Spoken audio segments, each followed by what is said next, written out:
ভোটের মাধ্যমে জনগণের জন্য কল্যাণকর রাষ্ট্র গঠন সম্ভব বলে মনে করেন বিএনপি ভারপ্রাপ্ত চেয়ারম্যান তারেক রহমান। এদিকে বিএনপি নেতারা অভিযোগ করেছেন, জামানত বাজেয়াপ্তের শঙ্কায় নির্বাচন পেছানোর চেষ্টা করছে কিছু রাজনৈতিক দল। এজন্য সামনে আনা হচ্ছে পিআর পদ্ধতি। ভারতে বসে শেখ হাসিনা দেশবিরোধী ষড়যন্ত্র করছেন বলেও অভিযোগ তাদের।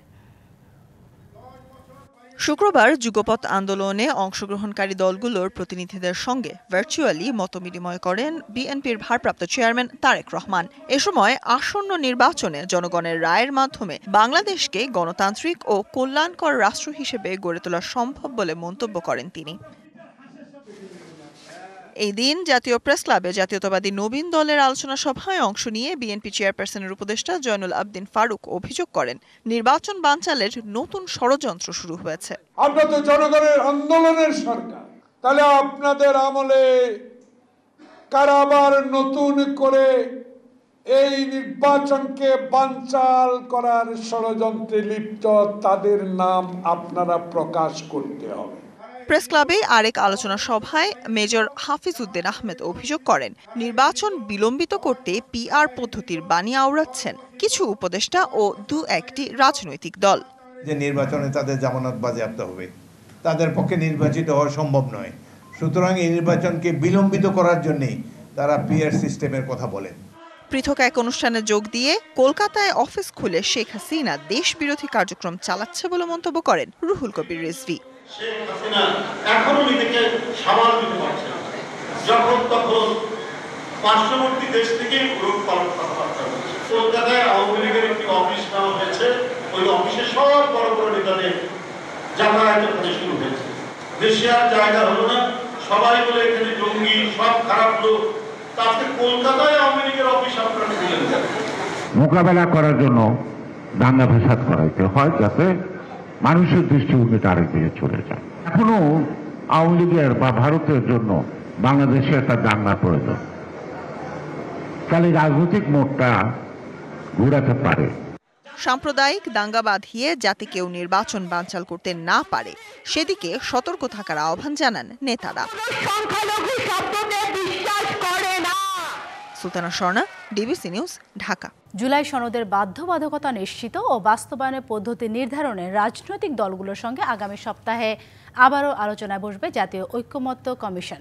ব্রিফিংয়ে কথা জানিয়েছেন কমিশনের সহসভাপতি। তিনি জানান, প্রথম পর্বের সংলাপে ১৬৫টি প্রস্তাবের মধ্যে ৬২টিতে রাজনৈতিক ঐক্যমত্য অর্জিত হয়েছে, আর দ্বিতীয় পর্বে সবাই একমত হয়েছে ১১টি বিষয়ে। জুলাই সনদ নিয়ে রাজনৈতিক দলগুলোর সঙ্গে প্রায় ৫.৫ মাস আলোচনা করেছে জাতীয় ঐক্যমত্য কমিশন। এ নিয়ে অগ্রগতি কতটুকু তা জানাতে অন্তর্বর্তী সরকারের বর্ষপূর্তির দিনে সংসদ ভবনের এলইডি হলে এই সংবাদ সম্মেলন।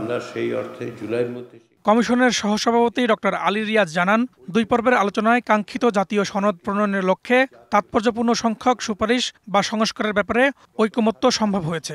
কমিশনের উদ্যোগে রাজনৈতিক দলগুলোর সঙ্গে ২ পর্যায়ের আলোচনার মধ্য দিয়ে কাঙ্ক্ষিত জাতীয় সনদ প্রণয়নের লক্ষ্যে তাৎপর্যপূর্ণ সংখ্যক সুপারিশ বা সংস্কার প্রস্তাবের ব্যাপারে জাতীয় ঐক্যমত্য অর্জন সম্ভব হয়েছে। এসব বিষয়ে আলোচনার সময় রাজনৈতিক দলগুলোর মধ্যে অভূতপূর্ব সৌহার্দ্য ও সম্প্রীতির বিষয়টি ছিল বিশেষভাবে লক্ষণীয়। তিনি আরও জানান, সংস্কার প্রস্তাব বাস্তবায়নের পদ্ধতি নির্ধারণ এবং জুলাই সনদ মানার বাধ্যবাধকতা নিশ্চিতে রাজনৈতিক দলগুলোর সঙ্গে আবারও আলোচনায় বসবে কমিশন। বাস্তবায়নের পথ কি হবে, রাজনৈতিক দলগুলোর অবস্থানের বিষয় আছে, তাই না? তো ফলে রাজনৈতিক দলগুলোর মতামতের উপর নির্ভর করবে, বিশেষজ্ঞদের মতামতের উপর নির্ভর করবে বাস্তবায়নের পথটা কী হবে। আমরা কোনো পূর্ব নির্ধারিত অবস্থান থেকে কমিশন বাস্তবায়নের কোনো পথ ইত্যাদি সুপারিশ করছে না।